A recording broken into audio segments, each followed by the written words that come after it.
Olá, senhores. Bora aí para mais uma questãozinha de eletrodinâmica. Olha só. Numa aula de laboratório de física, Zelita pôde aprofundar seus conhecimentos práticos de eletricidade, em particular, aqueles envolvendo a lei de Ohm. Nessa aula, foram disponibilizados para ela os seguintes componentes elétricos: uma fonte de corrente, uma lâmpada de filamento montada em um soquete, fios elétricos, um amperímetro e um voltímetro. A professora pediu que Celita determinasse o valor da corrente elétrica que passa pela lâmpada e a diferença de potencial na lâmpada, ou seja, nos terminais da lâmpada para nós, né? Antes da corrente entrar na lâmpada e depois da corrente entrar na lâmpada. Para isso, a professora fez uma montagem incompleta de um circuito e solicitou que Zelita conectasse corretamente o amperímetro e o voltímetro, de modo que eles pudessem registrar a corrente e a diferença de potencial na lâmpada.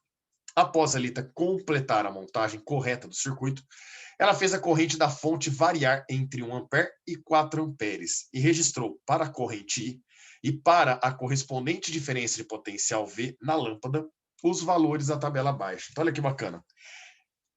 Quando a corrente, a primeira medida, né? Quando a corrente era 1 ampere, a DDP nos terminais da lâmpada era 1 volt. Depois, variando a DDP na fonte, quando a corrente era 2 amperes, a DDP era 2 volts. Para 3 amperes, perceba que já começa a ter uma variação, ó, a DDP agora vale 4 volts, né? E para 4 amperes, a gente determina aí que a DDP nos terminais da lâmpada vale 12 volts. Beleza? Bom, dessa forma, ele fala o seguinte: é dada também a expressão V igual a R vezes I, a nossa UNI, né? Em que R é a resistência elétrica no trecho do circuito que está submetido à diferença potencial V e por onde flui a corrente I. Com base no exposto, atenda às seguintes solicitações. Então vamos lá.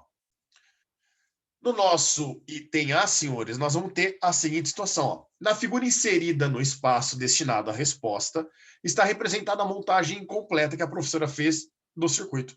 Complete tal montagem inserindo corretamente o amperímetro e o voltímetro. Para isso, represente nessa figura o amperímetro por A e o voltímetro por V. Justifique por que você o inseriu nos respectivos locais que escolheu para tal. Então, olha só, meninos, que bacana. A gente sabe aqui que a nossa corrente elétrica, aqui, ó, se você olhar de perto, está o nosso polo positivo. Tudo bem? Então, vou colocar aqui ó, o polo positivo. A corrente elétrica sai do polo positivo da fonte e ela não pode descer nesse fio aqui. Se ela descer no fio, indo ali no sentido daquele número 24, D41, não vai passar pela lâmpada, até porque o circuito está aberto ali, né? Então ela tem que passar pela lâmpada, essa corrente passa pelo filamento da lâmpada, ó, e tem que retornar para o nosso gerador.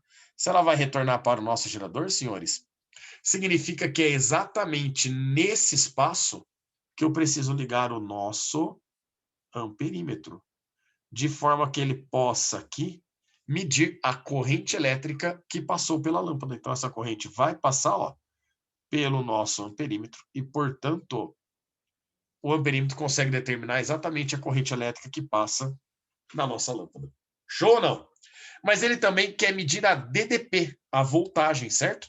Se ele vai medir a voltagem, ele precisa colocar esse voltímetro, ligar num ponto antes da lâmpada e em um ponto posterior à nossa lâmpada, para ler o potencial antes e depois. Então eu precisaria colocar o voltímetro em paralelo com a lâmpada, de forma que aqui de um lado ela leia o potencial depois da lâmpada, enquanto do outro lado ela consegue ler o potencial que tinha antes da lâmpada. Isso significa que o nosso voltímetro, ó, ele seria ligado exatamente nesta posição aqui para nós. Voltímetro, por que naquela posição? Porque lembre-se, o voltímetro ele precisa sempre ser ligado em paralelo com o teu equipamento. Por isso que precisa ter um par de nós aqui, ó, entre a lâmpada e o voltímetro. O amperímetro, obrigatoriamente ali, porque ele precisa ser em série com a nossa lâmpada, né? Para que ele possa medir exatamente a corrente que passa por ela ali. Beleza, meninos? E aí no item B, vamos subir aqui um pouquinho a tela, ó. A partir dos dados da tabela fornecida, trace o gráfico V em função de I no sistema cartesiano inserido no espaço destinado à resposta. Então, olha que bacana. Nós vamos agora marcar para cada valor de corrente e o valor da DDP. Então, eu percebo que o primeiro ponto é 1. Para corrente valendo 1, a DDP também vale 1. Só que a DDP valendo 1 é o ponto médio aqui entre 0 e 2, tá vendo? Ó? porque no eixo vertical, ele está variando de 2 em 2 para nós aqui. Então, fazer essa linha pontilhadinha aqui, ó. Nós vamos ter o nosso primeiro ponto, que é 1 para corrente e 1 para DDP. Segundo ponto nosso, 2 e 2. Então, nós vamos pegar aqui agora 2 e 2, ó. Tanto para corrente como para DDP, nós temos o segundo ponto. O terceiro ponto seria 3 para corrente e 4 para DDP. Então, vou pegar 3 para corrente e aqui, ó, 4 para DDP. E o quarto e último ponto que ele fornece é quando a corrente vale 4 amperes, a DDP dispara, ó, vai lá para 12 volts. E aí ele quer que a gente monte esse gráfico ligando os pontos, né? Perceba que esse resistor não é um resistor ômico para nós, tá? E, portanto, aqui, ó, nós teríamos um gráfico parecido com isso daqui, ó. Beleza, meninos? Esse seria o gráfico aí, DDP versus corrente para nós. Grande abraço a todos e até a próxima.